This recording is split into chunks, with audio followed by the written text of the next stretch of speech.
Hello everyone. If you can hear me, please go ahead and type in and make sure that I know that. So just in your message area, type in that you can hear me.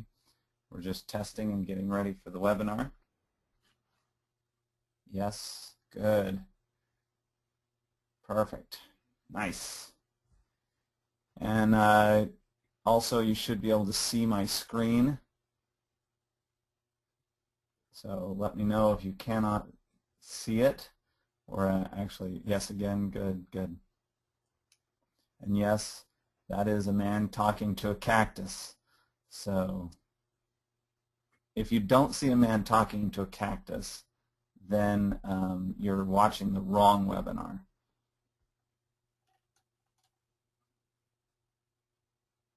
That's right, Greg. It truly is a cactus and a man talking to each other. Thank you for the correction. The cactus definitely is talking, though. You've seen the Three Amigos with the talking bush or the singing bush. This is the talking cactus. It's actually about 2 miles from my house, so we can go visit it anytime you wish. Anybody who ever wants to come and talk to the cactus, just let me know, and we'll make sure that you get an audience with the cactus.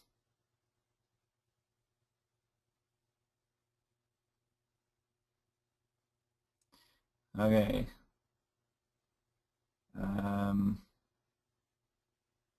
Alexandra, you don't see it. No image. Larry, you're having trouble. Okay, I'm not sure what's going on with Larry and Alexandra. Looks like they're the only ones that are having the issue. So my suggestion for the two of you is to, if you can obviously hear me, I would check your connection maybe.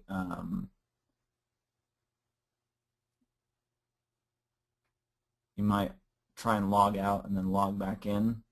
I'm not exactly sure what's going on your end.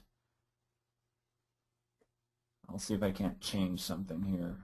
Change the screen, see if it does something for you. So everybody should see a change in the picture. And let's see if Larry and Alexandra can see the change.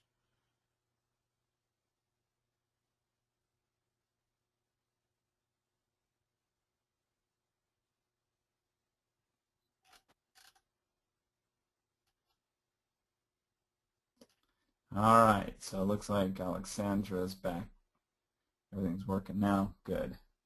I'm going to go back to the cactus because I think that's hilarious, if I do say so myself.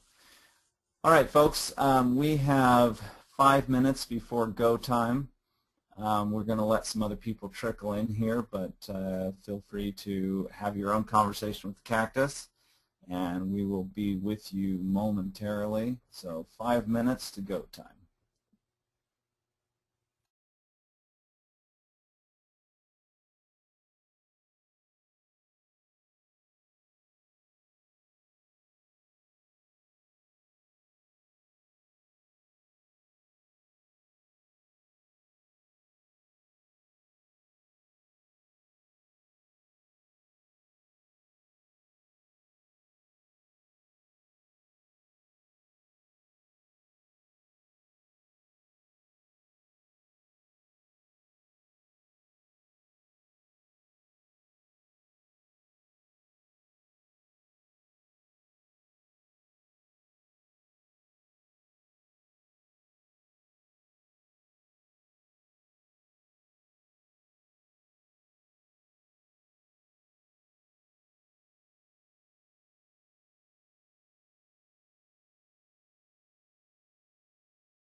Folks, I am still here. We're just prepping some things, so I'm muting, so don't fret. We have not begun anything yet.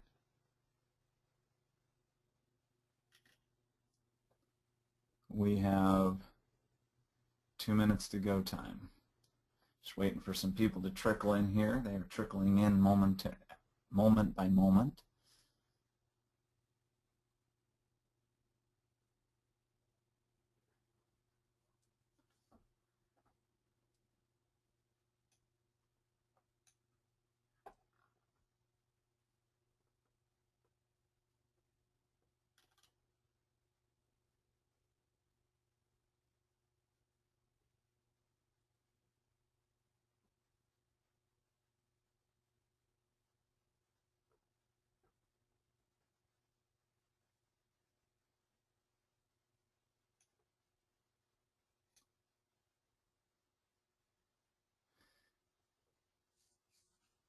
All right, it is time.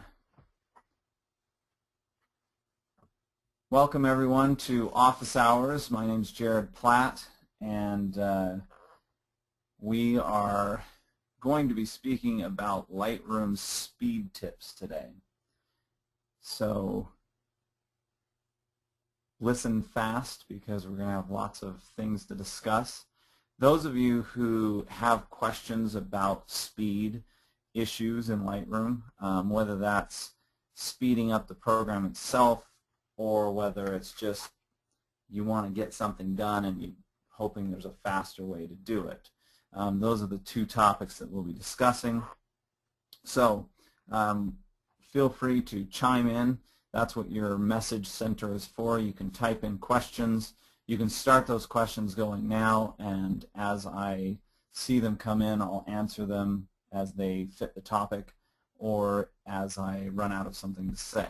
So, which is not very often that I run out of something to say. So, just so you're aware, you can certainly type in a question at any time, and I may be able to see it and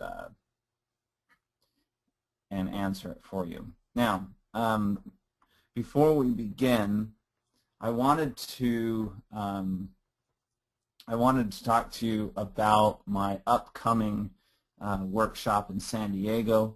My upcoming workshop in San Diego, many of you have probably been to my Lightroom workflow workshop, which is 8 hours worth of intense workflow training. So we talk about all of the things that you need to do in your workflow from the very beginning, which is importing from your cards, to the very end, which is delivering to your client. So that is the Lightroom workflow workshop. But there's a brand new workshop that I'm doing, and it'll be the first time I'm doing it is in San Diego at Pictage Partner Conference in San Diego on November 7th through 9th. The workshop itself is a 4-hour workshop, and this one is all about Lightroom tips and tricks. Basically, it is intense Lightroom work. So we talk about adjusting images in Lightroom. We talk about sharing images from Lightroom, just everything about Lightroom. So it is a really intense Lightroom workshop where we talk only about Lightroom. We don't talk about any of the workflow issues. We just talk about Lightroom. So it's a great companion to the workshop you've already been to. If you're interested in going, Pictage Partner Conference is an amazing experience. It's a great opportunity to hear some speakers about various topics in photography. I'm going to be doing a lecture on Tuesday about light, and I'm also doing my workshop on Wednesday. There's a whole bunch of shooting workshops on Wednesday. There's just all sorts of great activities, plus just a fun time to meet up with friends and other photographers. So if you're interested in doing that, I am going to be putting into the message area a $60 discount to that. So there's a link there. Follow that link, and you can get a $60 discount to Partner Conference. So if you're interested in going, and you have November 7th through 9th available, click on that link and go and get a discount for the entire partner conference. You won't regret going. It's great opportunity. Later on in the webinar, I will be posting another link where if you don't have time to go to the entire conference, but you still want to get to my workshop, you can also register just for the Wednesday workshops. That means basically a ShootQ workshop, a Nimbus workshop, and or my workshop, which is the Lightroom intensive workshop.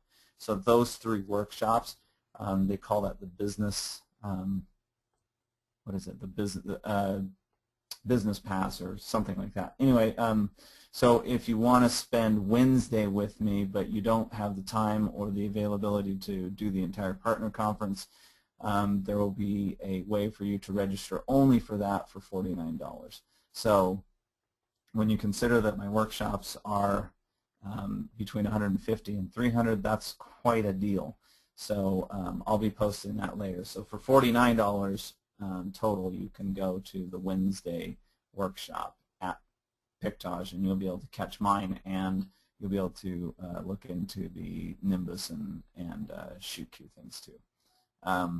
So that's all of the housekeeping issues.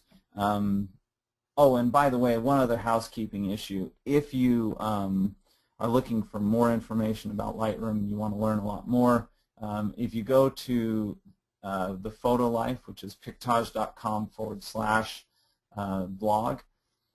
The Photo Life is where I post a lot of videos about Lightroom and other videos as well, just photography lessons and things like that. But all of those are here on the Photo Life at Pictage. So go to pictage.com/blog or just Google the Photo Life, and you can search for my name in there, and you'll have not only videos about Lightroom, but you'll also be able to find upcoming office hour times. So for instance, the next office hours is on December 6th at 10 a.m. and we're going to be talking about best practices for delivering images to the client. So that is December's topic. So that's where you find all of the Lightroom information about me and my Lightroom seminars and my and a bunch of videos. So that's a great collection of videos. Also, if for some reason you want to see this webinar again and you are a Pictage client, you can go to the forums, to Pictage forums, and it will be right here in this. If you go to just the general forums, to forums in general, then it'll be right here after we finish. They'll post a sticky right here that allows you to see this video again, just in case you miss something. This is only available to Pictage members. So if you're not a Pictage member, that's another reason to be a Pictage member. Okay, that is housekeeping issues. And now we are going to go to Lightroom.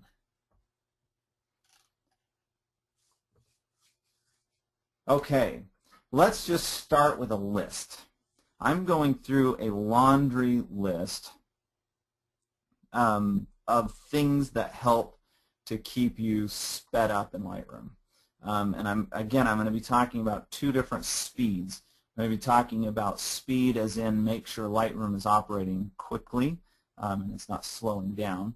And then also we'll be talking about the fastest ways to get things done inside of Lightroom. So those are the 2 topics that we'll be covering today. And again, if you have any questions regarding those 2 topics, you can certainly throw them in to the comments area, and I will do my best to answer those questions. So keep those questions coming. The first thing that I want to review is actually not inside of Lightroom. It's on the desktop itself. I want you to notice how clean the desktop is. So the desktop is clean, and that allows all of my programs to run fast. So if you're the type that keeps your desktop really, really cluttered, then that's probably why you see slowdowns in all your programs. Your desktop claims what's called forward memory. Your computer assumes that anything on your desktop is something that you want to use in the near future, and so it allocates a certain amount of memory space and a certain amount of scratch disk space for the operation of those files. So if you have a gigabyte or 2 gigabytes worth of stuff on your desktop, even if it's just one folder, so it's nice, clean, and neat, but it's got a gigabyte worth of stuff in it, you're going to notice a considerable slowdown in your computer. So Lightroom needs RAM and it needs scratch disk space. And if you're hogging that up by just the stuff that you're collecting on your desktop, then you are slowing down your computer. So if you take everything from your desktop and you open up your hard drive and go to the My Pictures folder or Movies folder or Documents folder or Applications folder, those are the places where things are supposed to actually be. Now occasionally I will use my desktop for certain things. For instance, you'll notice that there are a couple fetch locations here, but those are literally, if you look at the size of those files, they are kilobytes. Very small files, no big deal. And then down here, these are Lightroom catalogs, but they are not the catalog themselves. They are pointers to the catalog. So if you look at this, you see that this is has a little pointer on it. See that? That little pointer means that it is not the actual file. That little pointer tells you that this is a shortcut or an alias. If I were to right-click it and say show the original, it shows you the original inside of a disk somewhere. So in this case, it's in my catalog drive, and it's inside of that disk. So the actual space taken up by the catalog is inside of a disk here, not on the desktop. This right here is just a pointer or a reference to it. It just allows me to double-click on it really quickly and get to the job or get to the catalog without having to hunt for it here. So if you want to have direct access to things from your desktop, feel free to put aliases or shortcuts all over your desktop, but don't have large files on your desktop. Occasionally I'll send stuff to the desktop that I need to work on really quickly. So for instance, if I'm going to blog something, I'll throw some things on the desktop to blog. I'll blog them and then I'll get rid of them. So keep the desktop clean. All right, that's the first speed tip of the day, is keep that desktop clean. Okay, I'm checking these off as I go so that I don't miss any of them. Next tip of the day is that your catalogs need to access information pretty quickly.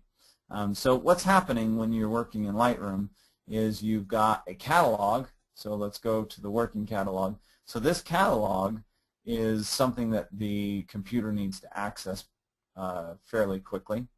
And then also you're going to have photos. So you can see that there's a bunch of jobs here, and there are photos inside of this job, and here are the photos for the job. So it's not only accessing this, but it's also accessing these. Also, your computer is accessing applications at the same time. Your computer is also accessing system information inside of this library here. Your computer is also accessing, depending on what you're doing, you're probably listening to music, so it's also accessing your iTunes library. All of these types of things are being accessed on a regular basis by your computer, which means that it has to go to your hard drive and withdraw this information to use it. If you're using really slow hard drives like 5200 RPM hard drives, you're going to be waiting longer to get that information because it has to go back and forth to find that information, especially if you're only using one hard drive. Now your computer has to go and access this information, then it has to go get this, then it has to go get this, then it has to go get this, and then it has to go get this, and then it has to come back over here to get this. And you can see the problem. It keeps, the needle has to move around to try and find all this information. So while it's moving to one item, like say the photos, then you're waiting and you get the little beach ball spinning thing because it can't go back and access the catalog or vice versa. Or it's accessing iTunes and it can't access the your photos. So just be aware that the faster the hard drive, 7,200 RPM or faster, the better off you'll be. If you can go to solid state, go to solid state. Solid state drives are super fast, and you will see a major marked speed improvement when dealing with your catalogs and when dealing with finding files. So the faster the hard drive is, the better off you are. Also, you'll notice then that I have multiple hard drives. Those multiple hard drives are feeding information simultaneously to the CPU, which means I get things done faster. I don't wait for things as much because the photos are being sent from the working hard drive. The program and iTunes and such comes from the Macintosh hard drive. The catalog's coming from another drive. So all of these drives are feeding simultaneously to the CPU, so I'm not waiting on things to be delivered because they're being delivered at the same time. So hard drives are actually very important. It's not just important when you're doing video editing or something like that. Lightroom is a very intense program that's using and serving up a lot of information very quickly. So just be aware that the more you can speed that process of delivery up, the better, because your hard drive is always the slowest thing on the computer, at least when it's a normal hard drive. Solid state, that's a different matter. So if you can go to solid state, great, but that's a pretty expensive thing to do. Okay, now let's go to Lightroom and let's talk about some preferences. So I'm going to go up to the top and choose Preferences, and I just want to go through a couple quick preferences inside of Lightroom that will change the speed of your Lightroom. So let's see, there we go. The first thing that you should go to is inside of Preferences, File Handling. There at the very bottom it says Camera Raw Cache Settings. You can choose the location, so you can choose a scratch disk location. And then you can also choose the size of the space that you're giving it. So if you can give it a larger size, I think this starts default at like 1 or 5 gigabytes or something like that. The more scratch disk space you can give to your computer, the faster Lightroom is going to, or the more scratch disk space you can give to Lightroom, the faster the faster Lightroom is going to move, because it can use that space to put files and read files and do its daily operations. So when you are setting this up, find out how much space you have in your hard drive, and then how much you think you can allocate to Lightroom, and give it 60 gigabytes instead of, because this is the maximum size. So if you only give it 1 gigabyte, it's going to be a lot slower than if you give it 60 gigabytes as a maximum space. So just give it a lot of space if you can. Some people actually will put this to its own drive. So if you just have a scratch disk drive that's a fast drive, it's, maybe you could do that as a solid state, but give it a lot of space. Okay, that's the first thing that you can do to really increase the speed of Lightroom itself. Give that scratch disk about 60 gigabytes or more. Okay, so then let's go to the catalog settings themselves. And inside the catalog settings, if you go to the metadata menu inside of catalog settings, you'll see that there is a checkbox here for automatically writing changes to the XMP. What that's doing is that writes the little sidecar XMP files that you're used to from Bridge. When you're working on a raw image, Lightroom needs to store the information somewhere, and it stores it in its own database.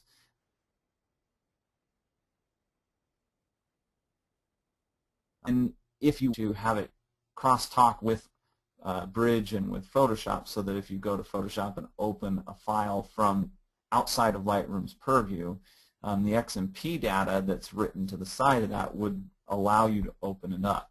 Now, I don't want this checked, because every time it has to write a change to the XMP, it's going to slow my Lightroom down just a little bit.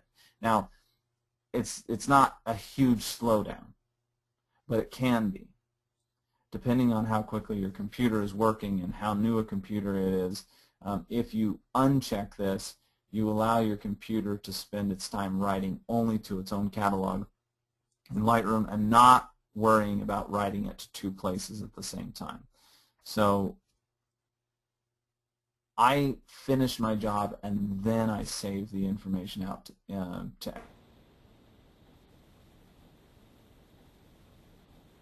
very end as a failsafe, but I don't write it automatically because I have no interest in slowing down my database. So that's another place where you can speed it up just a little bit. It's a small speed increase, but it certainly does increase the speed. So those are 2 places in the catalogs, in the settings in the catalog, that you can speed up your Lightroom.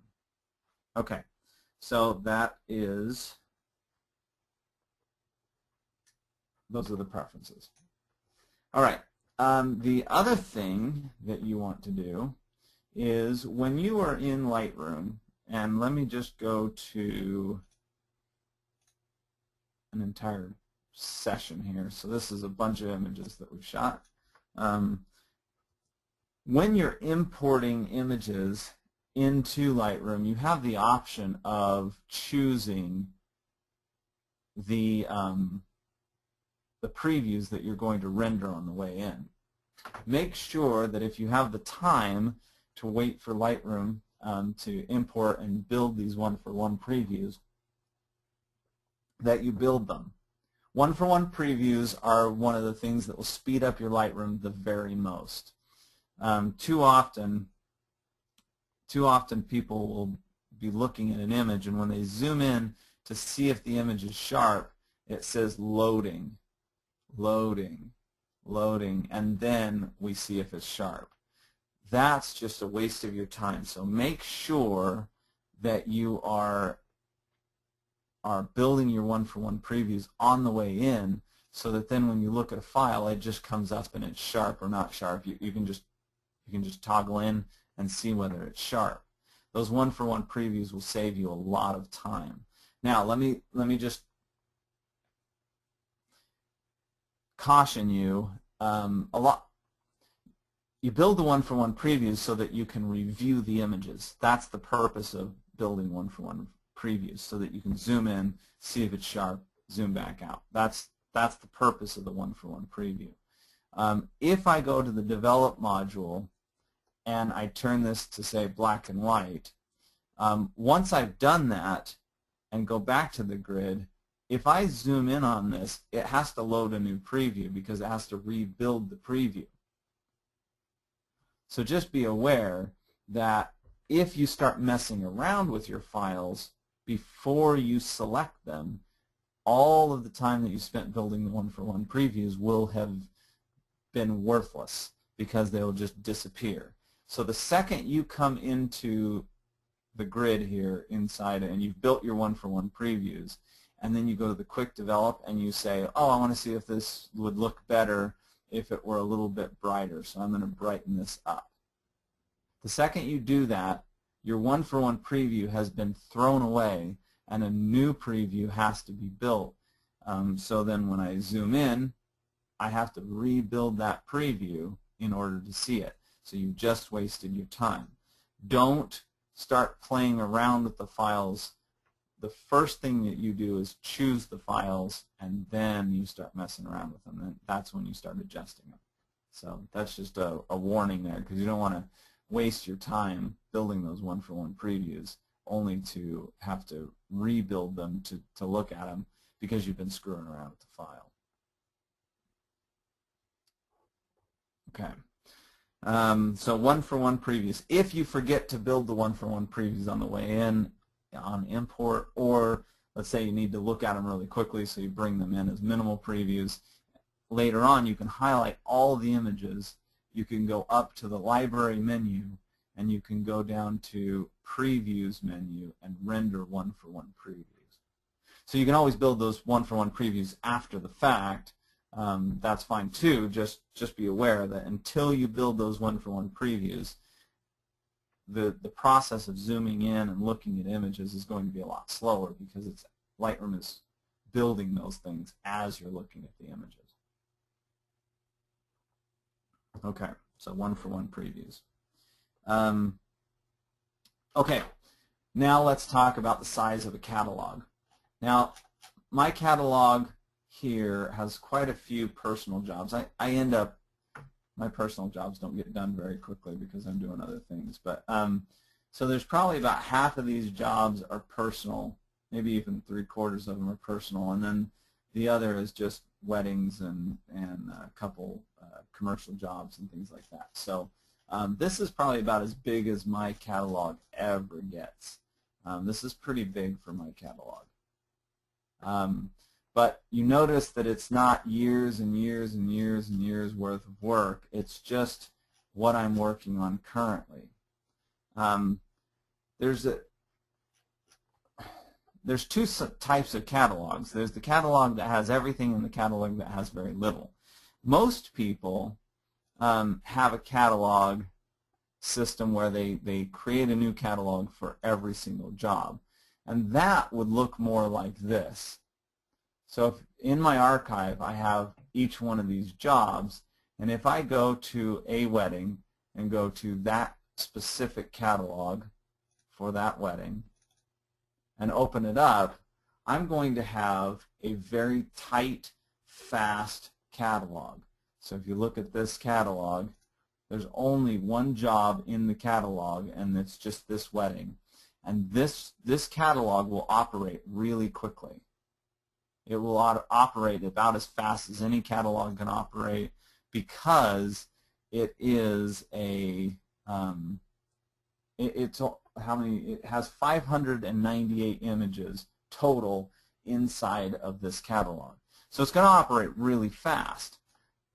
So your ultimate goal would be to have the smallest catalogs possible so that they operate really quickly. And that's a great goal. I get to that goal at the very end of my workflow when I export this job as its own catalog so that it can sit here inside of a job folder in my archive. But there's a competing interest that you have in making sure that you also are productive. And so the speed of the catalog is not necessarily the only thing that equates to good production, quick production. What you also want is you want the ability to do multiple things at the same time, because that equates to efficiency. So we want to be as small a catalog as possible, but we also want to be efficient in our day-to-day operation. So let me close down this small catalog because we don't want to work off of that on a regular basis. That's if the client calls and wants something, that's where I'll go to work on their files. But what we want to do is we want to work in an efficient way so that I can actually come in and work on, say, this portrait. And when I'm done with this portrait, rather than having to export the images from this portrait, wait, and then when they're done, then open up the next thing. Instead, what I'm going to do is I'm going to work on this portrait. I'll get finished with it, and before I ever try and export stuff or send stuff out, then I'll go to the next portrait.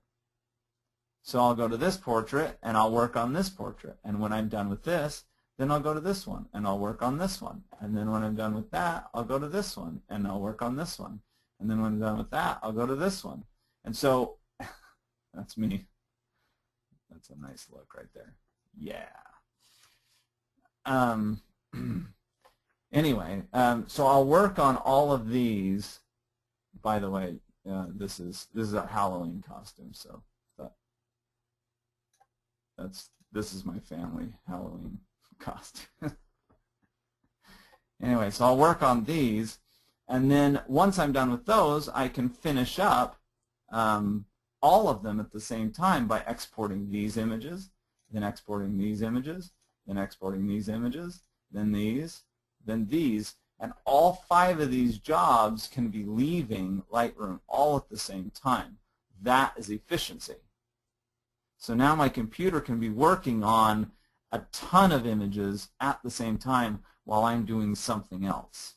So that's the matter of efficiency. So that's why we want to have a master catalog where we maintain all of the images that we're working on currently, and when they're done, then we simply collect the job that's finished. So if this is a finished job here, I can right-click that and I can export it as a catalog, and that way I can archive that little catalog off into the archive drive, where I can look at it anytime I want in its nice, tight little package. Okay? So small catalogs are great, but they're not necessarily efficient if you aren't able to do multiple jobs at the same time. So that's why I don't do one catalog for each job right off the bat. I bring all of the jobs into one catalog, work on them there, and then send them out to their own catalog. That's just a more efficient way to work. Okay. Now, I'm going to quickly scan through questions and see what kind of questions we have at this point.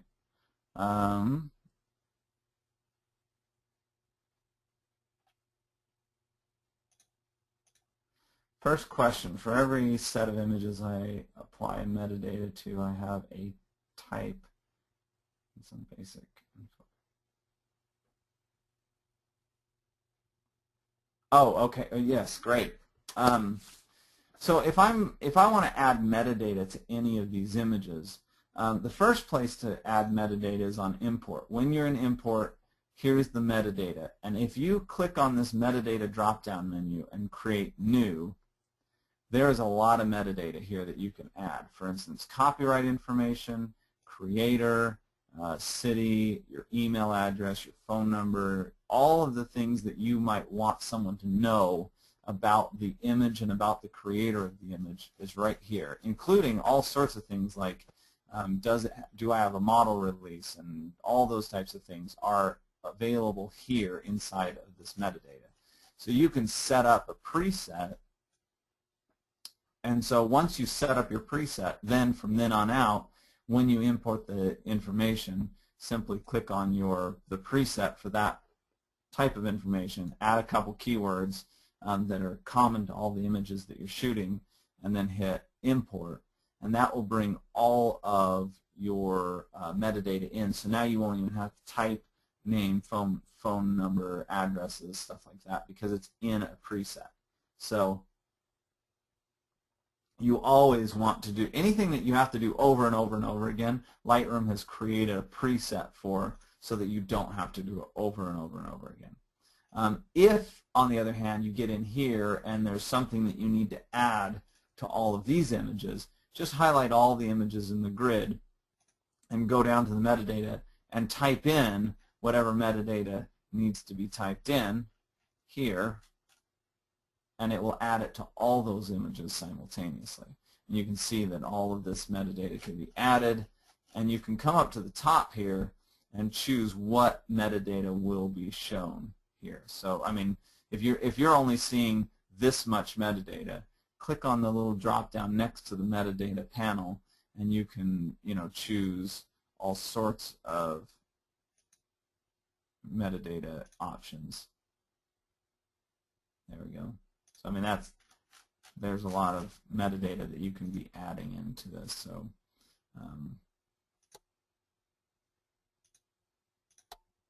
there we go. So that's my general metadata set right there. Okay, so that answers that.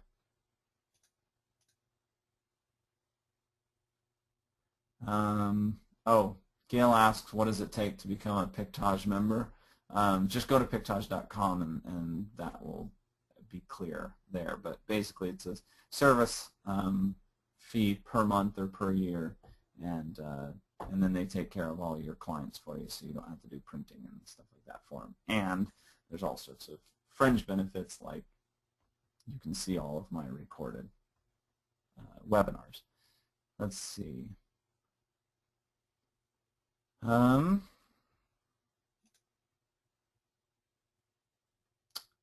Okay, Amy asks it. She has a MacBook Air and it has no hard drive. Well, Amy, you have a solid state hard drive, so that means that that little MacBook Air is going to actually run faster than most other people's regular computers. The problem is that you don't have a very large hard drive, so that means you're going to work on small.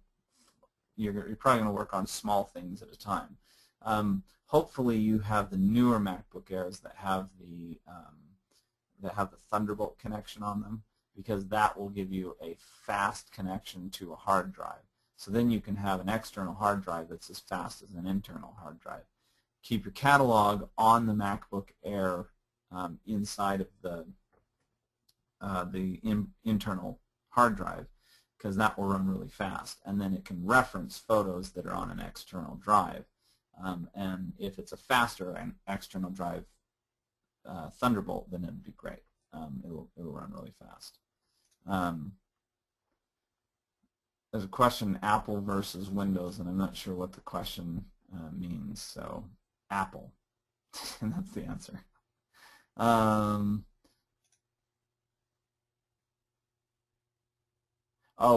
So my desktop is black. Sometimes I have it gray, dark gray, but I just don't like distractions. And so I don't like a picture staring me back in the face. Occasionally I'll put a picture on my laptop screen or something, because I'm not really doing serious work there. But on my desktop here at the office, it's a black background, not because it takes up space, RAM, scratch disk, etc., but just because it's a distraction.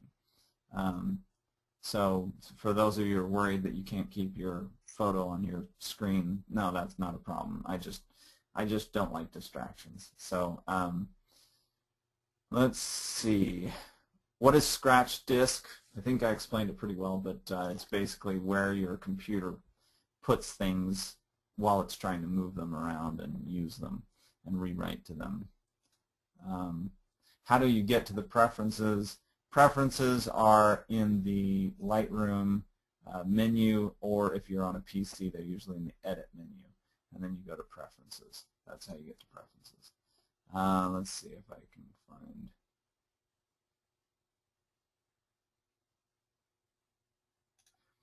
find... okay, so there's one, Christine, you note that sometimes yours says it's loading even though you've loaded the one-for-one previews. In that case, you may be dealing with the computer's just running really slow. Make sure that you have the scratch disk available, the space on the scratch disk available. Make sure that your laptop or your desktop screen, the desktop on your computer is clean, because that really slows things down. And usually those types of things will help. So just try and clean everything off and make sure that your computer is running in tip-top shape. You can, Bob, on the way in, the one-for-one previews are always going to be building one-for-one previews. Whatever you set up here in the import dialog box here is always going to be the same every time you come back if you don't change it. So if you just set up one-for-one previews here in the file handling, from then on out it's always going to bring one-for-ones in. So that's just, as you import it, it will do that.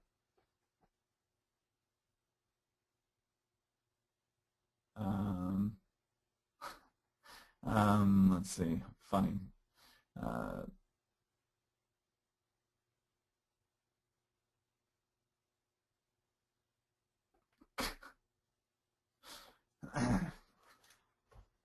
Carlos says I should have swapped wigs with my wife. Let's see. Actually that blonde wig here is actually pretty dead on from what my hair used to look like when I had hair. So like I was a blondie. I probably wasn't that blonde, but I was certainly pretty blonde. So let's see. Yes, Carol asked if I back up my catalogs every time. Yes, I always back up my catalogs when I'm quitting Lightroom because you never know when you're going to wish you had. And yes, Joan, the archived catalog only contains my finished photos. I don't archive the rejected photos.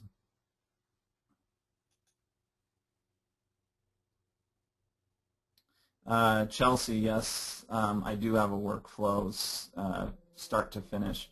It's a workflow document. It doesn't. It's a schematic.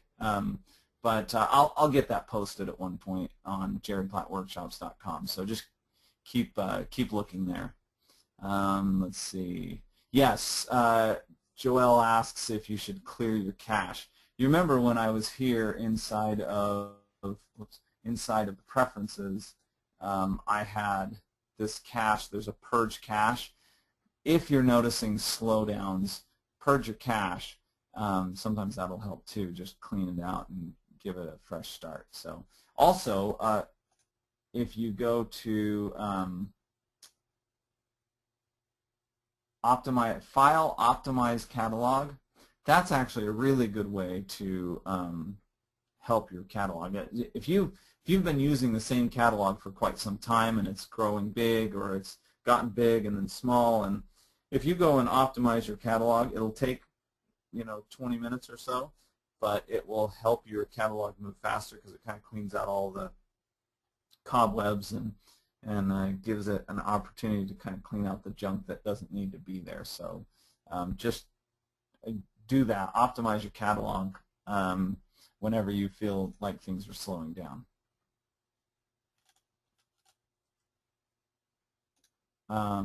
Joan, I will repeat the information about PartnerCon here in a minute, but we'll wait until towards the end. Yes, Ruth asked if the size of the catalog matters in terms of searching for photos, and that's absolutely true. It does. So if you have a huge catalog, it will take a while to find things. So because it has to look through a very large database. So okay, good question from Henry. How do I deal with my family photos? Well, obviously this is not a professional job. This is just us screwing around as a family. And so, but notice it's in my working catalog. It's stored exactly the same. My personal snapshots are considered jobs. There's no difference between a job and a personal job. It's all the same. It's a job. And so it comes in, it gets a job folder just like every other job. When it's finished, it gets exported to the archive drive the same way that all other jobs go, and it's going to also any portfolio stuff that comes from it will go to my portfolio. So it's all the same. It's all the same. Okay, so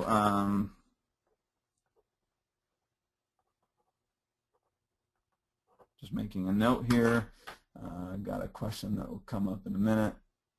Let's see. I don't have a specific recommendation for a solid state. Just go and find the most expensive one is always going to be the best one. That's just pretty much the way it is. But those solid states are so expensive right now.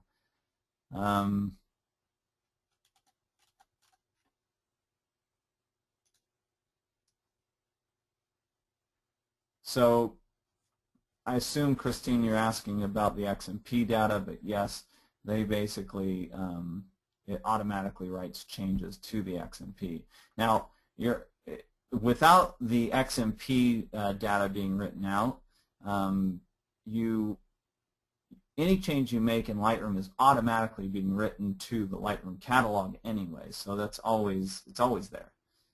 So I wouldn't. That's why I'm not too worried about the XMP being written out.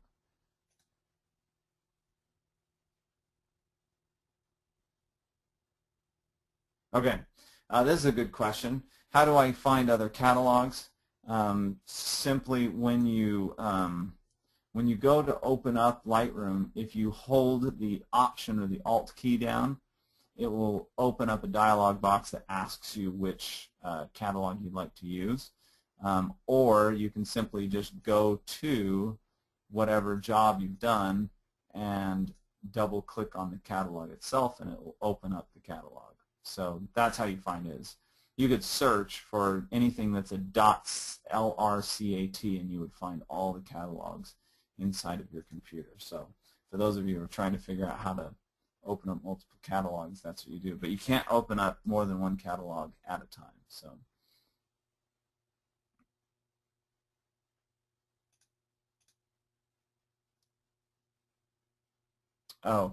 so someone's asking, why is it that I can hide that stuff up at the top so that I don't have to see it all the time? Because I like to see as much real estate as possible on my screen. So this stuff I only access once in a while, so I only need it to pop down. If you just hit the F key for full screen, most people see it this way as a window. And if you hit F again, it does full screen with the menu bar, and then if you hit F again, it gets rid of all of the menu bars so that you don't have to deal with them. And then it's a full screen mode.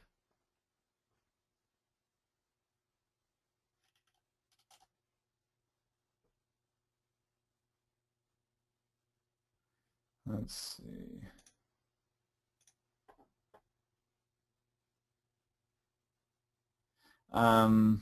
So there's a lot of people asking about like workflow steps and stuff like that. This is not necessarily the time to do it. I would suggest that you come to a full workshop for that. But at one point we'll be putting out a DVD, which will be useful to you. But we definitely want to kind of limit this to speed increases. There's no limit to the size of catalogs, guys, but you'll find a limit when your catalog starts slowing down. So, I mean, you can put as many files as you want in there, but you're just going to start noticing it slowing down as you start getting up into the tens of thousands of images. I only need to keep the last. Bonnie asks how long do I keep a backup of catalog. I only need to keep it for a little while, so like maybe 1 or 2 in the past, and that's all you need. And Ned asks if you should back up with Time Machine, and the answer is no. Time Machine is a worthless way to back up. I don't like Time Machine for anything except for just like normal everyday file type stuff. I'm not really keen on it. There are some people that have it. Christine's probably panicking because she has it. Don't worry about it, Christine. You're fine. But anyway, I'm not a fan of Time Machine all that much. It's kind of a no-brainer type situation, and it's not the way I would prefer to do it. But it's good if you're the type that could accidentally delete something and want to go back in time. That's where it's good for. Okay, so I'm going to put my my review of questions on hold for a minute because I want to go over some other things that will help you in Lightroom. So let's talk about. We talked about one-for-one previews. That's going to help you in the general operation of choosing images. But I want to talk to you about, in the Develop module, a very important thing that you need to pay attention to. And I'm going to go to, say, this image. No, my wife would be upset if I was showing. There we go. Okay, so let's just look at this image. I have a new camera. I just bought the 1D Mark IV. So I have a brand new camera, and that brand new camera, if I hit reset on this, this is what Lightroom thinks I should do with that camera. It thinks I should have a 5 black point, a 50 brightness, contrast of 25. So all of this, that's what Lightroom thinks I should do with the 1D Mark IV. But I never agree with exactly what Lightroom thinks I should do with a file. If you find that you're constantly adjusting sliders, so let's say you're always taking the black point down, or you're always taking the contrast up, or always moving the clarity up, that's just a lot of wasted time because you keep doing the same thing over and over again. So what we're going to do is create a camera default for my 5D or 1D Mark IV. So what I'm going to do first is I'm going to turn the J key on, which gives me the highlight and shadow warnings. So I want to make sure that I'm not getting, you know, the wrong types of shadows, but things aren't blocking up in the shadows, and I don't want things blowing out in the highlights. And then I'm going to take what's a normal file. So I want to take things that, you know, as a file would come in. So if I click on this, that's what a file normally will look like inside of my my 1D Mark IV. So what I'm going to do is I'm going to take the black point down to 0, because I actually don't like black point unless I need it. So I'm going to take the black point down to 0. And keep in mind, I'm only touching things that I'm always going to be touching. Don't play around with the temperature or the tint at this point. We're not trying to fix this file. We're just trying to fix the things that are constantly wrong with what Lightroom wants me to do.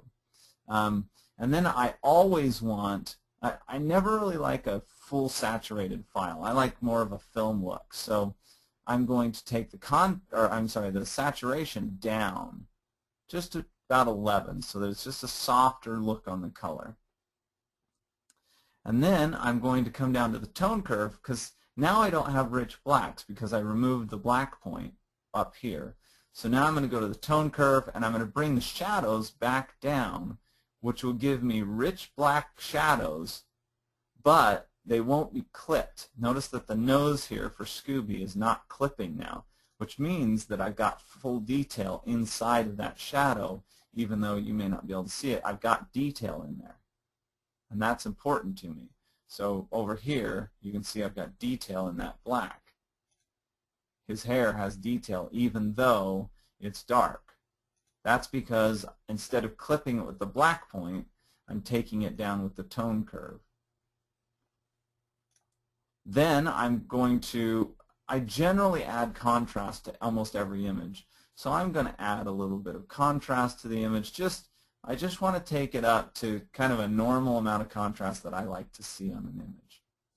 And if I'm always brightening stuff up, then I may want to, like if you're constantly always brightening images, that's just your normal operation, then take your brightness and bring it up. Now I don't have to brighten up all my images too much, but I generally do throw about 10, plus 10 on brightness at least on almost every image, because I tend to shoot a little darker because I'm always protecting the highlights. So that's just the way I shoot. So I need to always brighten things up just a little bit because I've always protected the highlights. So if that's what I'm going to do to my camera on a regular basis, and for those of you who have a camera that's a little bit off on its color, you can come in here and play around with the shadows and the tint and you know, all this kind of stuff. And you can change your standard here. So your profile can be camera faithful, Adobe standard. I actually prefer camera neutral. That makes it look just like what my camera is showing me. So camera neutral, so that it's not applying any of the additional poppiness that comes from the JPEG settings on your camera. And in which case it actually changed things just a little bit, so I want to make sure that I don't, I'm going to add a little bit more contrast to this. Okay, so I've got my contrast setting, I've got my saturation setting. I think I'm going to still take this down to 10.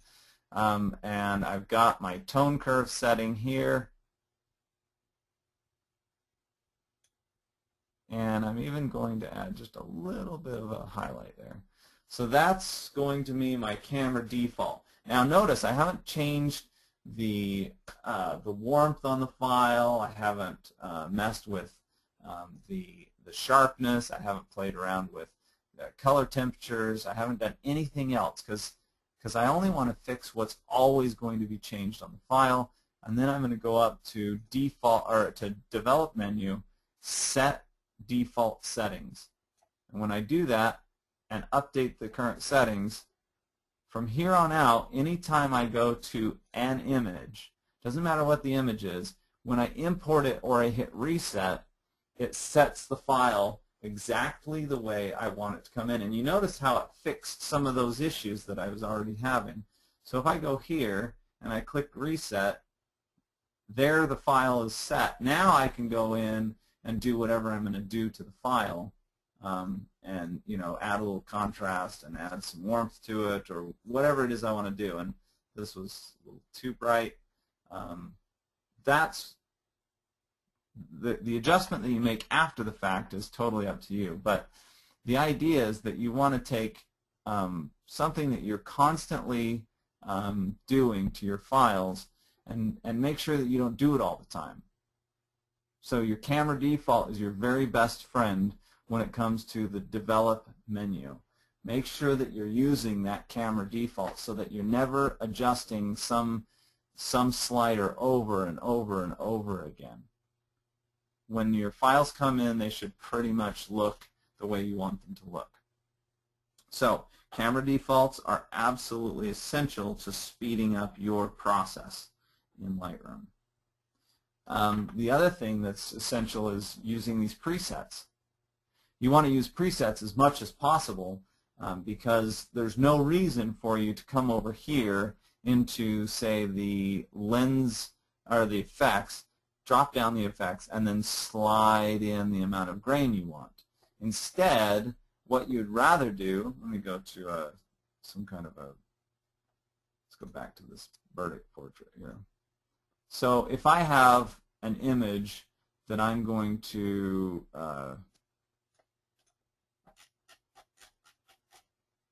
work on, let's just take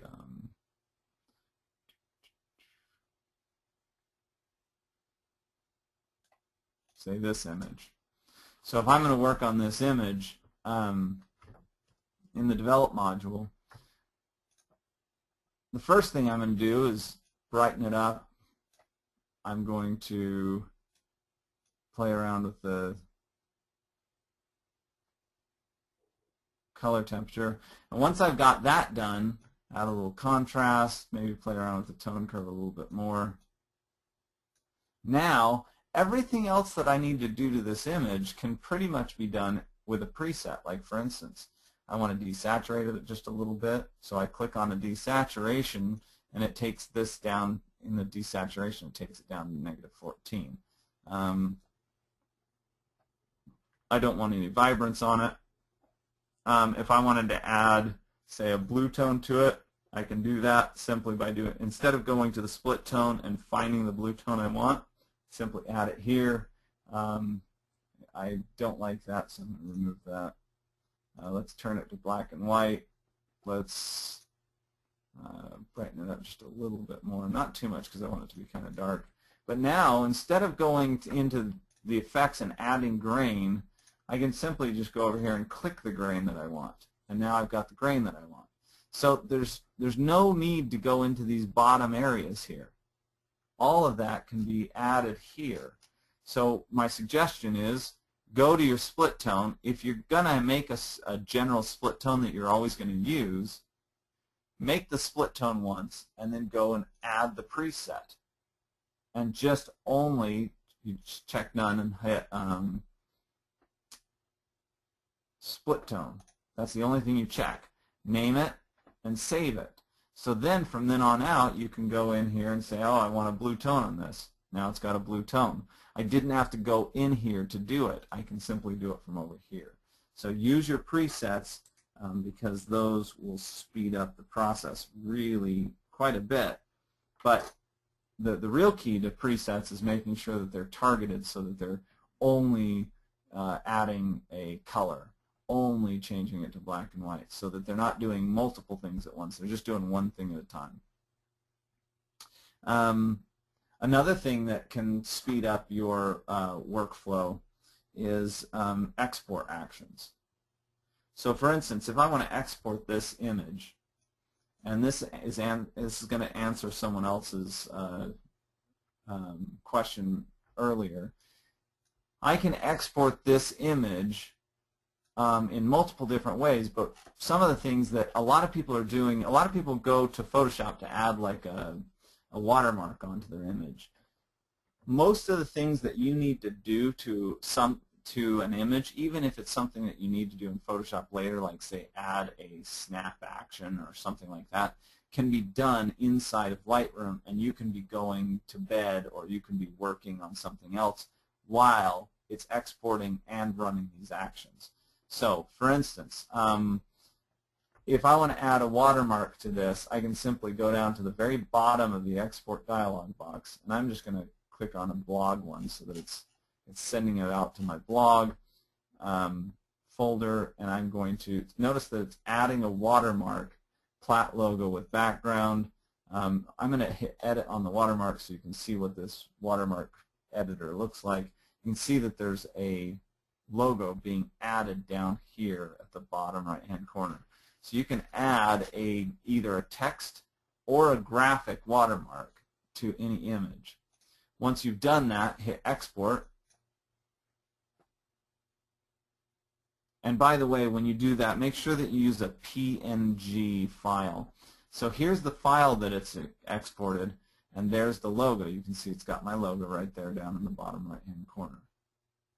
So whatever logo you want to put into that, I would just put in your PNG, make it a preset, and then from then on out, whenever you're exporting, you're simply going to go to the export dialog box, click on your preset, and then tell it to add whichever logo you want it to add, hit export, and you're going to export that. Now, if there's some kind of a snap, or say you have a logo inside of Photoshop that you have some kind of a action to do, well, at that point, what you'll do is instead of putting your logo here, you can go into your post-processing and you can add some kind of an action to your photo afterwards. So if I click on super light grain, which I don't need to do because I've added grain here, but if I added something to post-processing after export, it's going to, when I hit export, it's going to first export all the images to the folder, and then once it's done, it'll take that folder of images and it'll run it through this action inside of Photoshop. Now, in order to do that, you need to add full export actions. So what you do is you go to the export actions folder. So in the post-processing section of the export dialog box, click on the drop-down and go to the export actions folder now. This shows you where these export actions are. Now, a lot of these actions are no longer compatible because they were in an older version of Photoshop. So I'm actually going to delete them right now because they're no longer useful. And most of the things that I used to do, I can do now inside of Lightroom. So anyway, but this is called a droplet. In order to create a droplet, we go to Photoshop. We're going to show you how to do this, because this is very useful to people who have things that they want to do to an image. And especially if you want to do a lot of things to a lot of images, you can allow Photoshop to do that for you. So in our case, what we're going to do is we're going to set up by going to Photoshop File menu, Automate, Create a Droplet, and we're going to create a droplet. Let's just put it on the desktop for now, and we're going to call this Standard File Prep. Okay, so the name of our droplet is going to be Standard File Prep. I'm going to go into my workflow actions, and I'm going to click on Standard File Prep because that's what I want. That's the action I want to run. And I'm going to override the open commands. Oh, no, wait, I don't want to do that. I want to suppress any color profile warnings. And then I just want to save it and close it. And that's all I'm going to do to the file, and hit OK. So now let's go and hide Lightroom. There's my droplet. What it's done is it's created a little action droplet out of the action that I had in Photoshop. I drag it into the Export Actions folder, and now that it's in there, if I go to Lightroom and I want to export this file, and I'm going to export it as a ProPhoto RGB 1998, or I mean ProPhoto RGB 16-bit PSD file, and I'm going to put it on the desktop in a subfolder called test, and then I'm going to tell it on the export actions to do the standard file prep and hit export. Once I've done that, it's making a PSD file, and once it's done, it's going to open Photoshop, and it's changing this file based on my standard file prep settings, and then it's saving it. There we go. It's done. So it's already done my action. So if I go here to the test file and open it up, this file has been prepped for my standard work. Now, it's not a big deal. It's not. All it does is it adds a standard S-curve and it adds a burn dodge layer, so that the second I come in, I can just do a little burning and dodging and then close the file. So this is how I work on files that I'm about to put in, say, a book or an album or something like that. I'll open the images, I'll work on them, do a little burning and dodging, and then I'll close the file. So it prepares all those files for me so that I don't have to spend my time pushing these actions. So if I'm going to work on, say, 10 or 20 files, I run them all through standard file prep, and then I don't have to worry about doing that later. So that's how you can save time on those menial tasks that you're constantly doing inside of Photoshop. You can simply pre-program those so that if you export 50 images for an album, all those 50 images get that specific thing done to them inside of Photoshop. Okay, so I wanted to, before, we'll keep going here for another 15 minutes or so. If everybody wants to hang tight, we'll do some more questions and we'll talk about a few more things. So anyway, we'll just keep going. But I wanted to direct you to the correct place for if you want to come to the workshop on Wednesday, I think that's, hold on, let me see what date that is. It's Wednesday the 9th of November in San Diego at Partner Conference, but you don't have time to go to the whole Partner Conference. You can go to this website that I've just put in there. So $49 registration for Wednesday only. So you can come to my workshop for $49 in San Diego. Fantastic 4 hours worth of Photoshop, or I mean, sorry, Lightroom training. We'll talk a lot about little tips and tricks. We'll talk a lot about develop mode and how to use it and how to get the most power out of it, stuff like that. So anyway, click on that link. That'll take you to the business camp section of the partner conference, and for $49 you can come and attend my workshop and also get the advantage of talking with the Nimbus people and the Shoot Cute people as well. So just follow that, and that'll give you all the information. Okay, so that being out of the way, let's go back to Lightroom. So those export actions and the watermarking are very valuable tools in getting things done.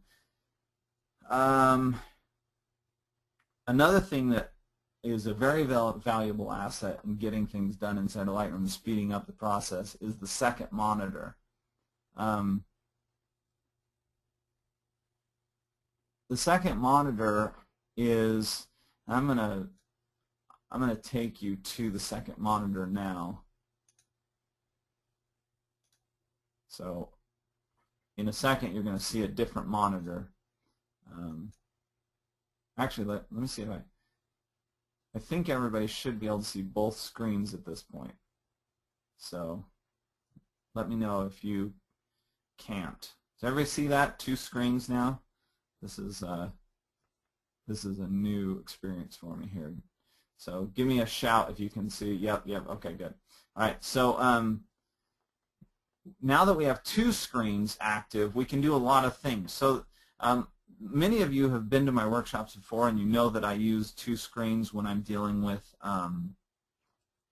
when I'm in the selection process, and I'm looking at a set of images here in survey mode. So I'm looking at these 4 images here. This second monitor over here is big enough that I can see focus, I can see the entire composition. So really, if I wanted to, I can add a lot of images to this file, or to this survey here. And normally that would be too many images and too small images for me to see whether or not they're valuable. But now I can look at the total composition and say, well, okay, I like all of these, but this one seems to be the most interesting. I like it. Okay, I'm looking over here now on the second screen, and I can see the total composition, the internal composition. I can see if it's in focus. All of that stuff can be seen. So then I can pick this without ever having to zoom in and zoom out to see if the image is sharp. And I also get the added advantage of seeing a nice big screen over here to the right. So I just simply look over to the right, judge the image based on a larger image, and then I move back over and look maybe at this one as well. I like that one as well. So now I don't have to do a lot of zooming, and this second monitor is very helpful. So that's a very helpful thing to have, a second monitor. But there's another reason to have the second monitor, and it's in the develop module. So a lot of people who have been in my workshop know that I do a lot of synchronization. And so I may synchronize a bunch of images, but I want to see what they look like when they're synchronizing, because sometimes things change. So I'm going to go and find a place where here. If I were to say I'm adjusting this image and this image and that image and say that image. So I've got 4 images. If I come over here and turn this to survey mode, I can see all of these images in survey mode. And so then when I go in and synchronize, when I go in and synchronize this image to all the images down here, instead of having to try and judge them based on this little tiny thumbnail down here in the film strip, when I synchronize the images, now I get to see, oh, look at that. Now they all look. Now how do they look? Well, this one looks like it got a little darker in the face, so that didn't work out so well. So if I click on that image, now I can come here and work on just that image, turn off the auto synchronization so that it's not synchronizing here. Now I can start brightening this one up just a little bit and maybe add a little bit of fill light. And as I do that, I can compare what I'm doing in this image to the other images around it so that they, like for instance, see how this one's a little darker than, say, this one. But rather than having to flip back and forth between the 2 images, I can go to the one image that's a little darker, brighten it up a little bit, and now I can see how it's comparing to this image over here together. And if I only want to see this image and this image, I can remove, these images from the selection. So now I'm just dealing with these 2 images, and I can really compare the 2 and watch how this one changes in comparison to that one. So this is a very useful thing to have when you're dealing with synchronizing images and working in the develop module. You want to have the second screen over here so that you are able to compare and make good decisions one image to another image rather than trying to make that comparison based on these little tiny thumbnails down here. So second monitor is a very useful thing. It's also very useful as a sales tool. So if you were looking at images with the client, you could say, you're looking at these images over here, they're looking at this monitor over here, and you simply say, okay, of these 2 images, which one do you like? Oh, well, I like the one on the right. Great. So let's get rid of the one on the left, That's the one you like. Yes, okay. Now what can you do with it? Well, I can add a caption here, or like I can say burn, if the client wants to remove a zip, so I can say remove blemish. So I can make notes to my retoucher there inside of the captions, or I can even come into the keywording here, and I could start, you could simply have you can make a keyword set, and I'm just kind of making this up off the top of my head, but I'm just saying this is the way you could use it. You could make a set, and you could call it 16 by 20, and you could have one for 11 by 14, and you could come up with a keyword set here, and then just simply click them, and that would add it to the keywords, and you'd be able to say, okay, this is going to be they want a 16 by 20 and 8 by 10, and so you could type those in, and it would be adding them to the metadata here. So there's a lot of different ways that you can utilize the metadata in adding the notes, but it's a pretty good sales tool when you're talking about just reviewing images with a client. Generally speaking, I'm not doing that. What I'm doing is I'm just starring it. So as the client says, oh, I really like that one, okay, so I'm going to add a 3-star to that one. And then we'll go down to the next one. So I'll say, okay, well, which do you like between these three? And they'll say, well, I like the one on the left. Okay, great. So that one, how much do you like? Okay, 2-star. Now let's compare this one to this one. Well, I like the taller one better. Okay, great. So this now becomes a 2-star, and then this one becomes a 3-star. So you can kind of work through the images with the client and get down to their very favorites. So second monitor, very valuable. Okay, so I'm going to turn off my second monitor at this point, and I'm going to go back to the main screen. You should be seeing just the main screen now. So a second monitor is a very valuable thing to have. Also, it's a very good idea to have to memorize the keystrokes. That's a big speed increase when you know the keystrokes and you're not clicking things. Try and use keystrokes as much as possible. If you can't remember keystrokes, some of you have seen this before, but the Shuttle Pro 2, it's made by Contour Design. That's a great tool for clicking your keystrokes without having to find them out. There's also the RPG keys. You can use those, but just get a keyboard replicator that you can then program so that you don't have to remember the keystrokes anymore. Just simply click on the appropriate key, and whatever needs to be done is done. So keystrokes are a big improvement as well.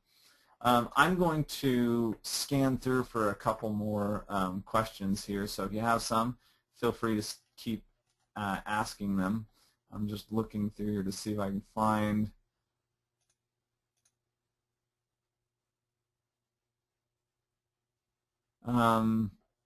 William asks if you can save the preferences file separately from the catalog file.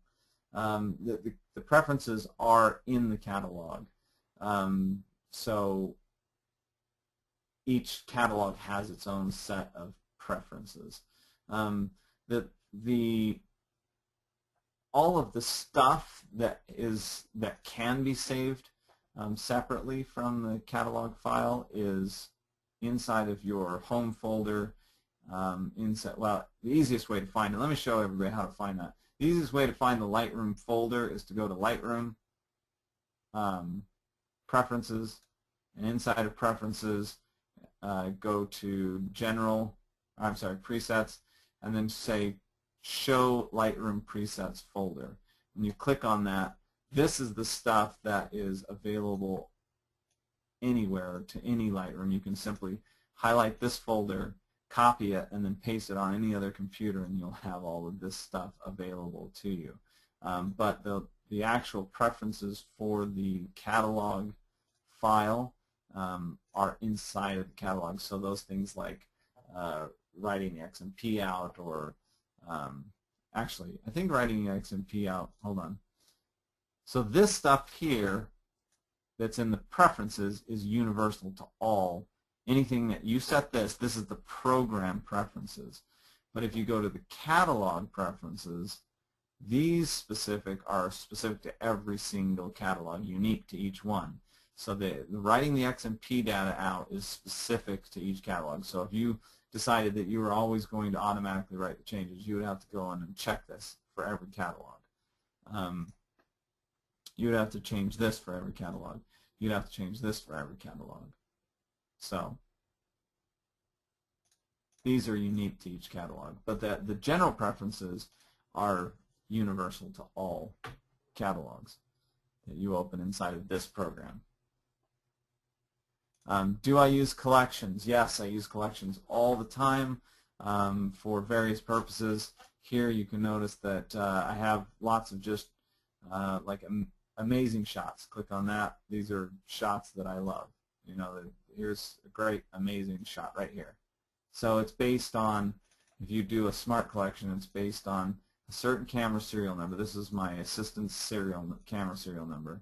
It's picked, and it's got 2 stars or more, so that anytime he walks in, you can say, hey, what photos do you have for me in the recent weddings that I should look at? And I say, oh, well, these are ones that I love. Click on here, and suddenly these are all the images that I think, oh, you did a good job on these. I like this, I like this, I like that.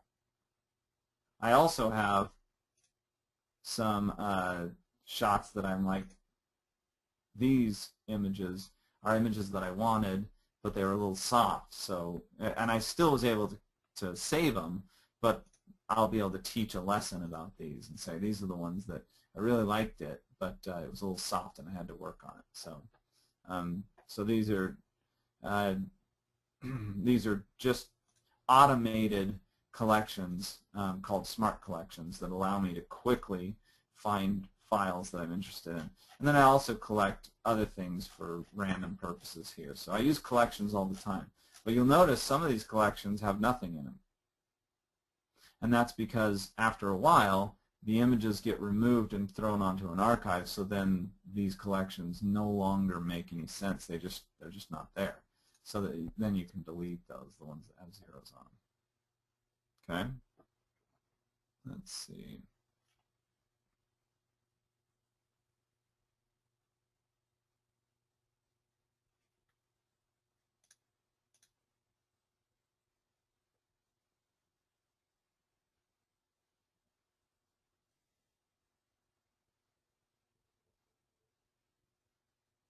Okay, if I clean off my desktop and Windows, does pinning programs to the taskbar slow down the computer as well? I don't know anything about Windows, so I don't know. But you could probably go to a Windows store and ask them that question. I don't even know what the taskbar is. So, but if your desktop is cleaned off and the only thing that's on there is pointers, you're probably fine. If the taskbar is this thing right here, where all your programs reside, then it's fine as long as you don't have programs currently open. Like my wife is infamous for this. She has like 50 programs open because she never closes anything. Everything's open.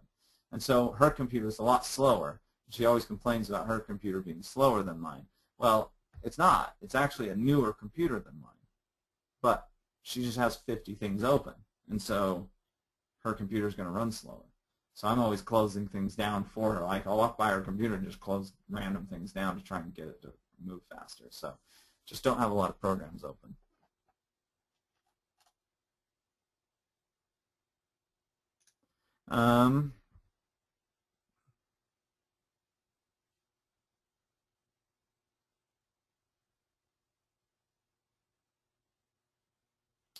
Confused as to how to avoid the wait to view the image after making the adjustment to an image. Oh, okay. So the one-for-one preview that I mentioned earlier is so that you can quickly see if something is in focus. You can zoom in, zoom out really quickly. But once you get into the develop module, when you start adjusting an image, so if I go to an image here and click on this image and go into the develop module, and I do some kind of an adjustment to that image, it has to rebuild that image. The question of how long you have to wait for it to do that really depends on the speed of your computer, how much RAM and how much scratch disk you have available for the software to operate. That's really an issue of, because it has to rebuild it for you to see it. You noticed on mine there was no major change. If I hit black and white, it's instantaneous. So there shouldn't be a major lag. If there is, there's something wrong with the computer or the software or whatever. Somehow your settings are slowing you down, and you need to look at it. Do you have enough RAM in your computer? Do you have enough scratch disk space? All that kind of stuff. Let's see. All right. By the way, right now I am going to be giving away 10 preset collections. So be ready. Let's see. The first person to get you have to, when I call your name, you have to shout out "thank you" in order to get it, because then I'll know you were here when I shouted out your name. So the first person to get it is Fusaka Hera. Are you there? Who got it? Fusaka, are you there? Okay, the next person is Amelie Orange. Are you there?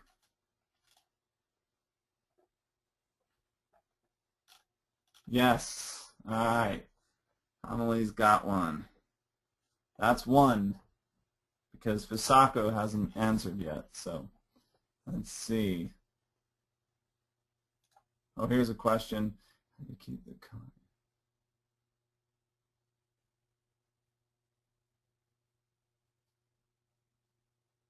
Okay, so Phil asked, how do I keep a color version when I change it to black and white? So if I change this to black and white, it changes it to black and white only because it's changing the recipe to black and white. It's saying, if I turn this to black and white, this is what it would look like. It's not actually changing it, so I can always go back to color if I like. But I think what you're asking is, how do I see both? If I want to see both, I would right-click the image, and I would create a virtual copy. Once I've done that, then I can hit black and white on the second one, and now I've got the original, which is in color, and a black and white, which is a virtual copy. It doesn't really exist. The only time it really exists is once I export the two of them to their own JPEG files or PSDs or whatever.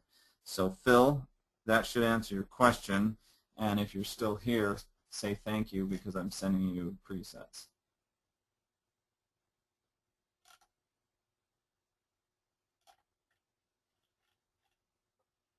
Phil, are you there? Phil. Let's see.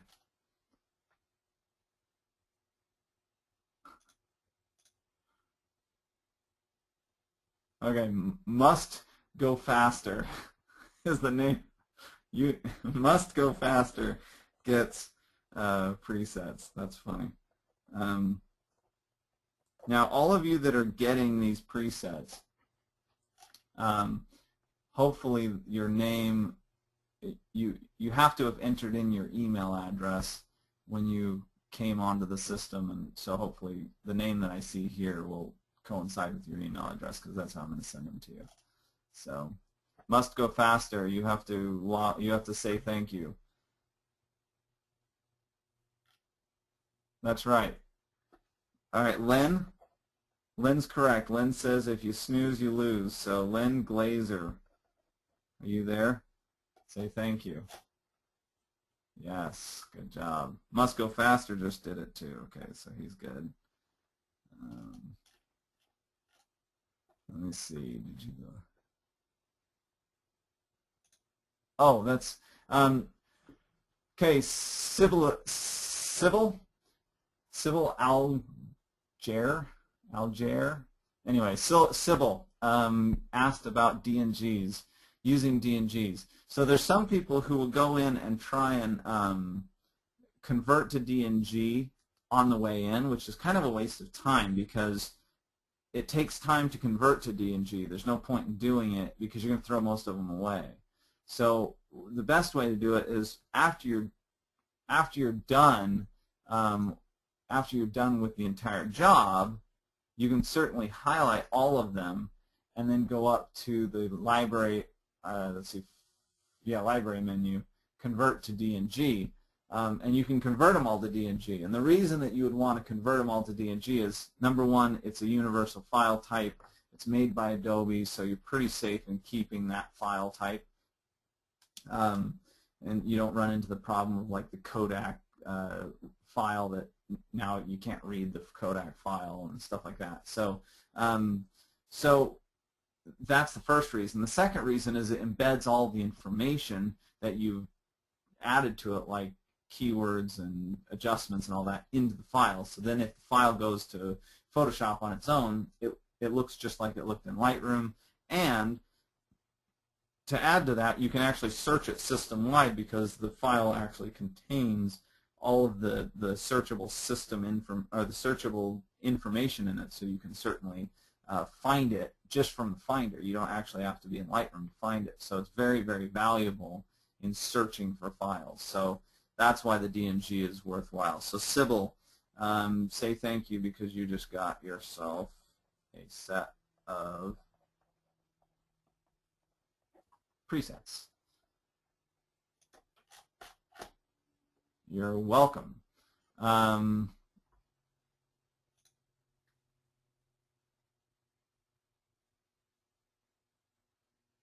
Okay, so Skip asks if you can read DNGs. I think you're going to have to clarify, Will. Or no, Skip. Skip asked this. Will Windows File Preview be able to read the DNGs?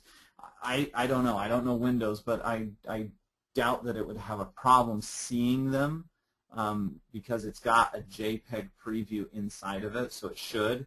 So if someone's on Windows and knows the answer to that, I would say yes because it's pretty universal. And of course, Lightroom and Photoshop and Bridge all read it, and they are all available. So you shouldn't have any problem. Yeah, there's no issues. So JZ says no, Windows has no issues with the DNG. So Skip, you get a set, and so does JZ for answering the question about Windows. So Skip and JZ say thank you. You're welcome. And let's see if I have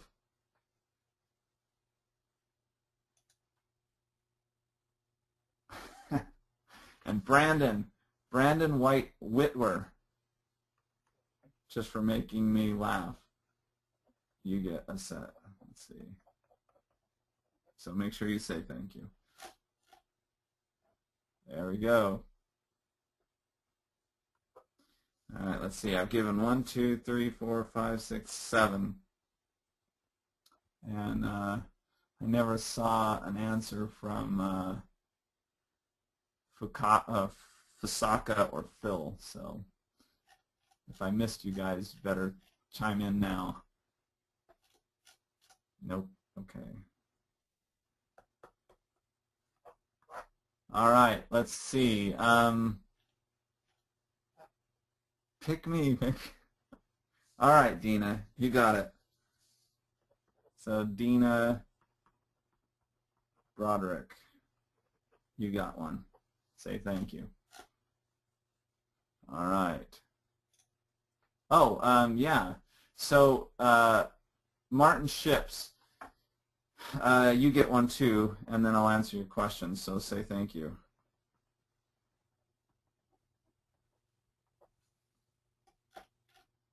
You're welcome. Okay, so Martin Ships asks, what's the difference between a catalog and a collection?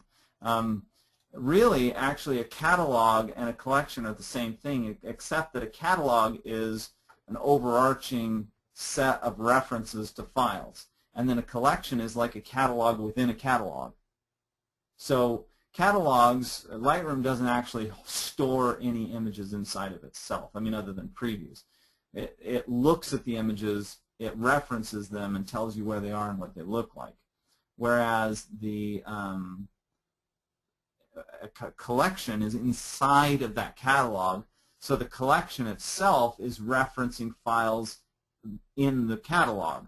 So if I go to this set of images right here, so this is a set of images, and they're from random places inside. I mean, there's one at a baseball game, there's one at hockey, there's one at home.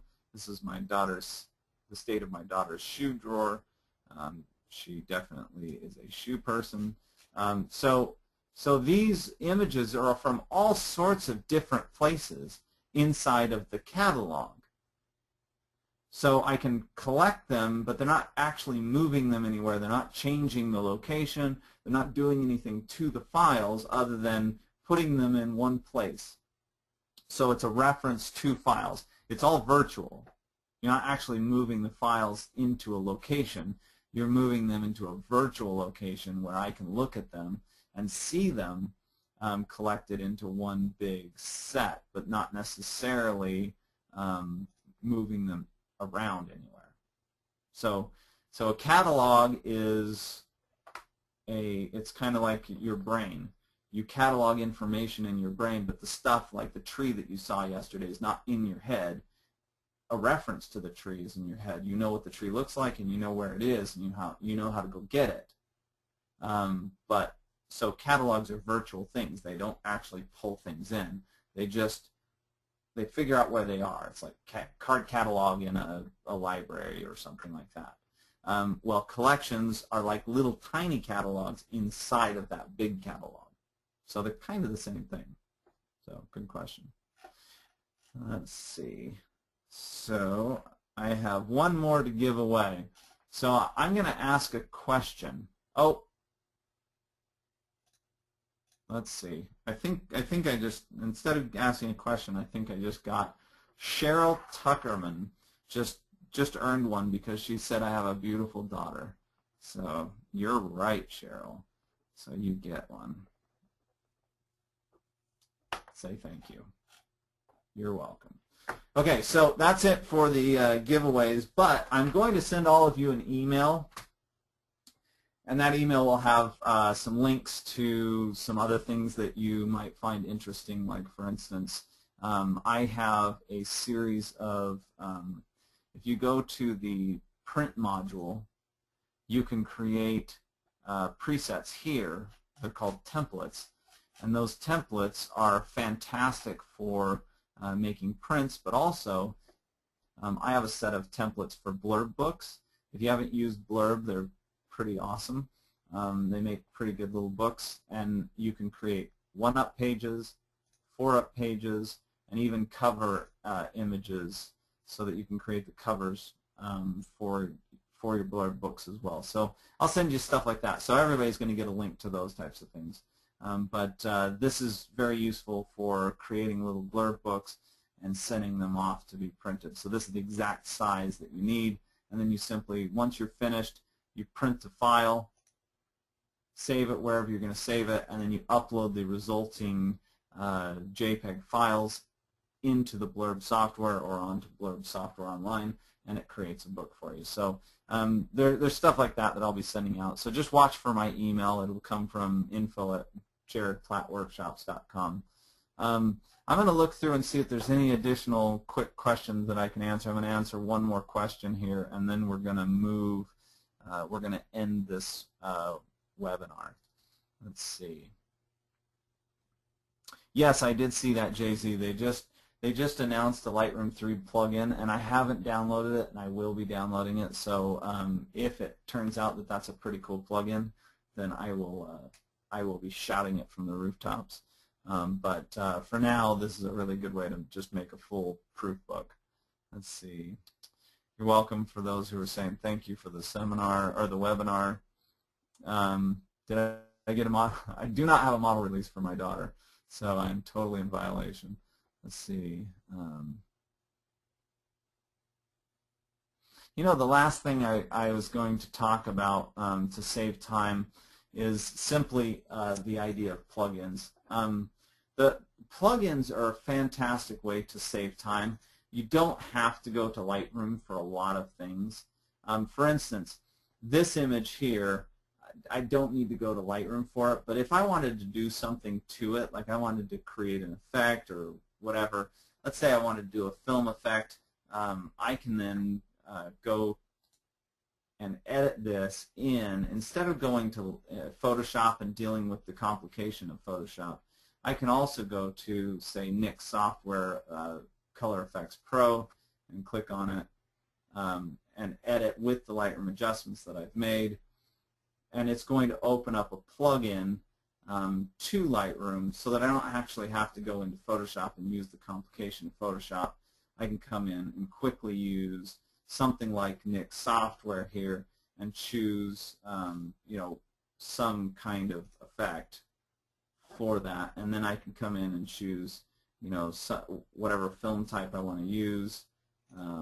I can come in and choose a filter that I might use. So, for instance, an orange filter that gives me a darker sky.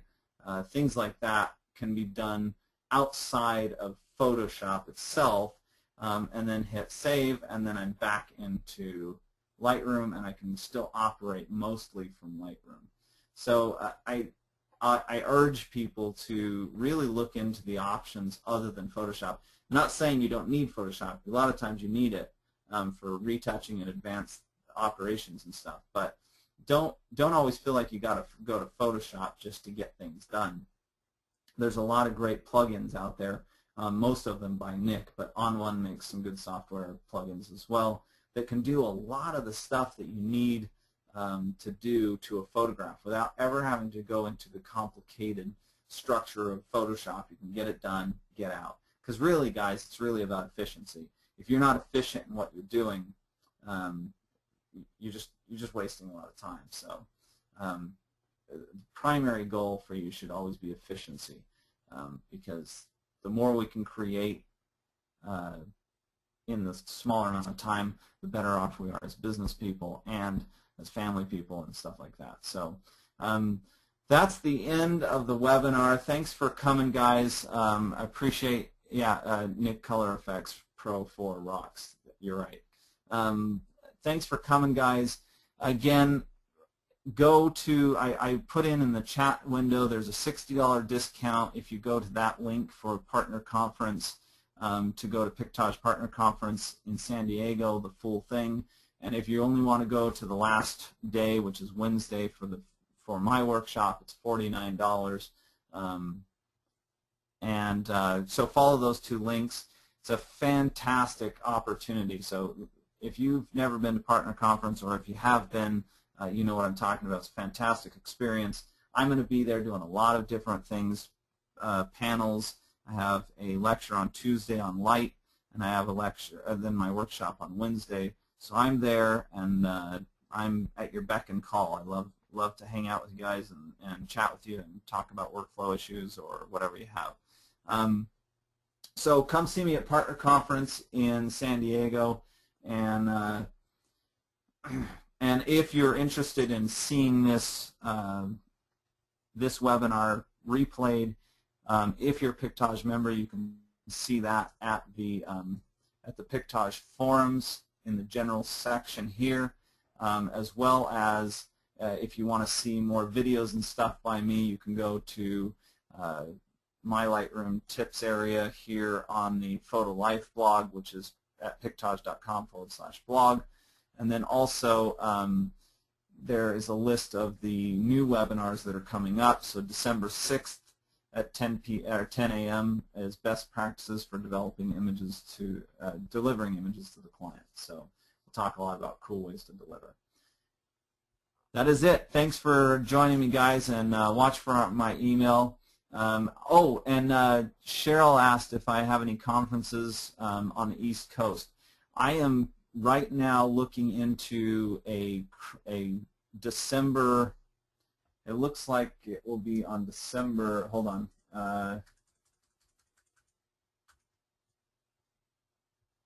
On December, first week in December, let's see. Yeah, it looks like December either 2nd or 3rd.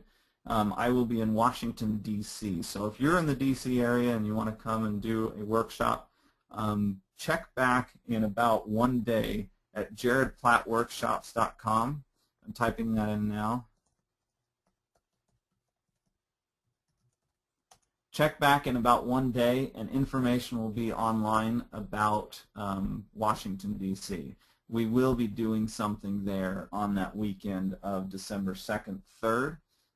So come and join me, and it should be a pretty cool experience there. So otherwise, if you have questions, feel free to contact me through my website.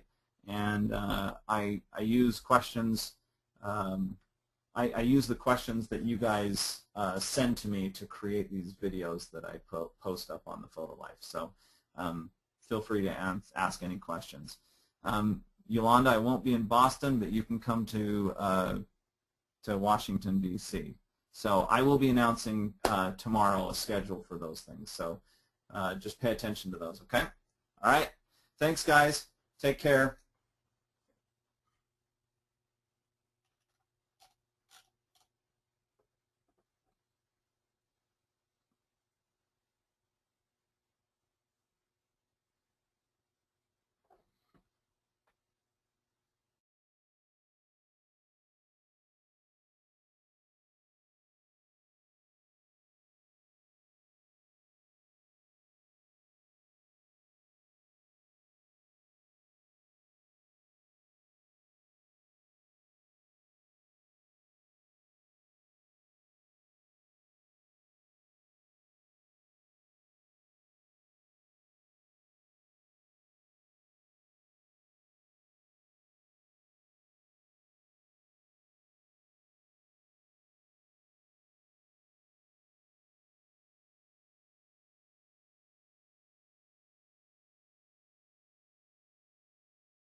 Hey, Christine, if you're still there, you there? Say yes if you are. Type in yes.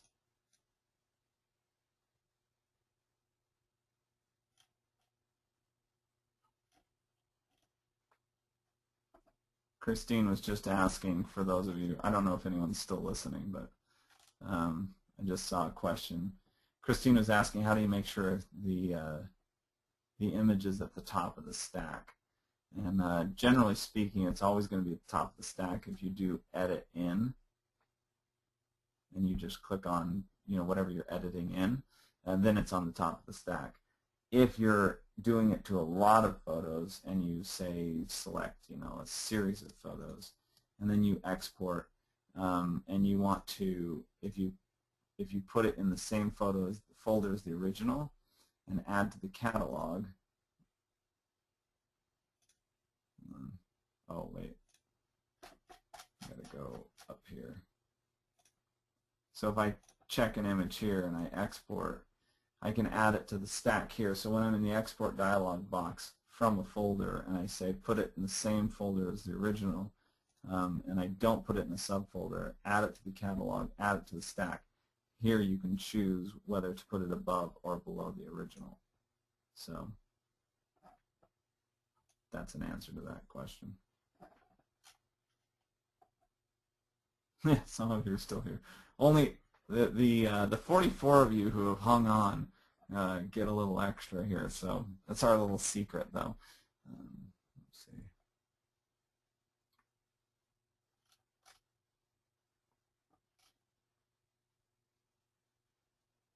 Someone else asked about where to find the plugins. So I think it's on1.com.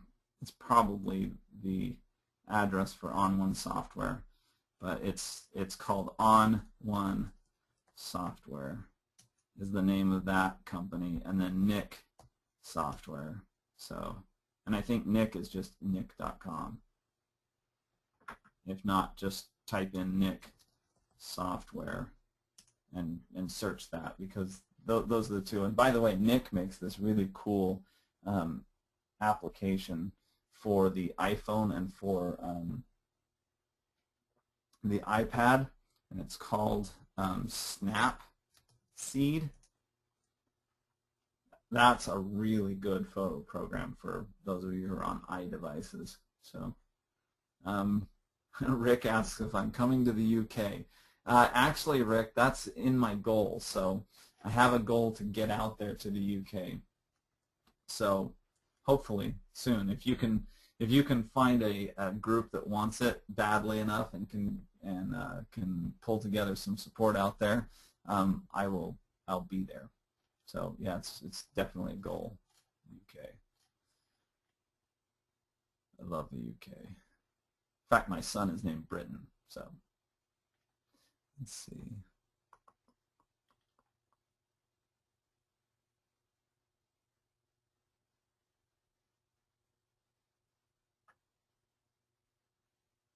No, I haven't tried Camera Plus for the iPhone. I have one called Pro Camera, which is pretty good, but I'll have to try Camera Plus. I have it's amazing how many photo apps you can actually find, right?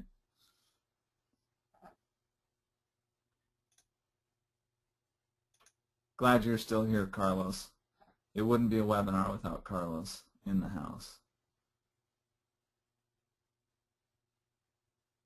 What do you mean effects plugins, Eric? Oh, okay, I answered it apparently. Yeah, the On1 and Nick are the two that I think that they've done an excellent job. They could do better. There's some things that I've been telling them to do, but they have excellent plugins.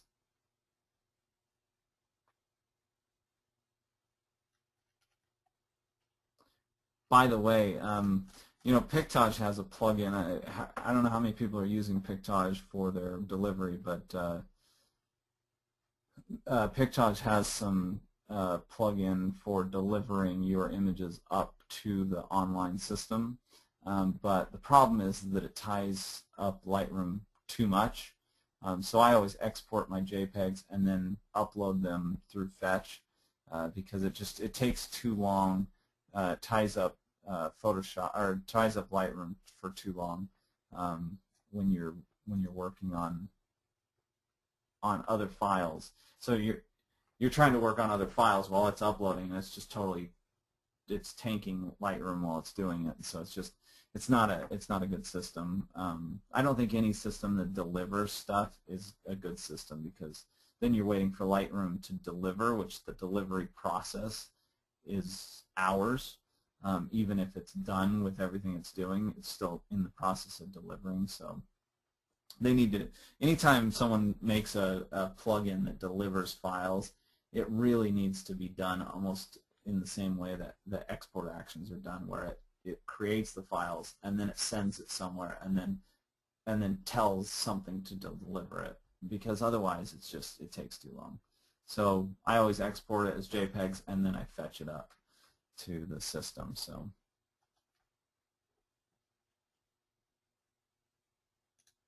yes, Carlos, I will tell you when I'm going to the UK, and then we'll go to Spain on a Two Bald Guys tour. That works. I like that.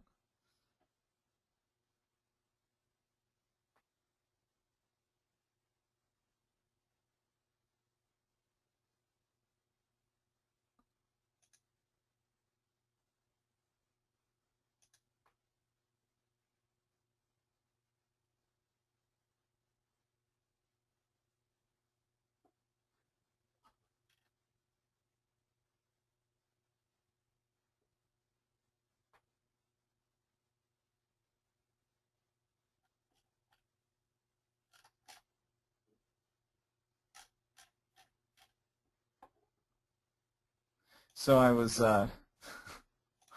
this photo. That totally doesn't that totally look like, and it's even better when you look at the. Let's see. Hold on. You got to see this. This cracks me up.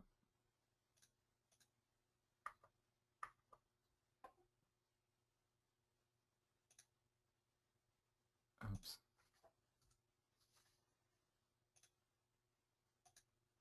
So when you look at this photo in the vertical, it's even better because it looks like he's wearing a headdress or something. He's got that's perfect. I love it. His little arms here, his mouth, nose, eyes, headdress. I love that cactus. We were doing this portrait and we saw this cactus and we walked like a half a mile to get to it because you could just see it from a long way away. You could see that this was. So anyway, it's pretty funny. All right, that's it, guys. I'm out of here, but take care, and thanks for showing up, and thanks to the 44 of you for hanging on. It was fun to decompress and chat a little bit, but watch for my email, and we will see you on the flip side. Take care.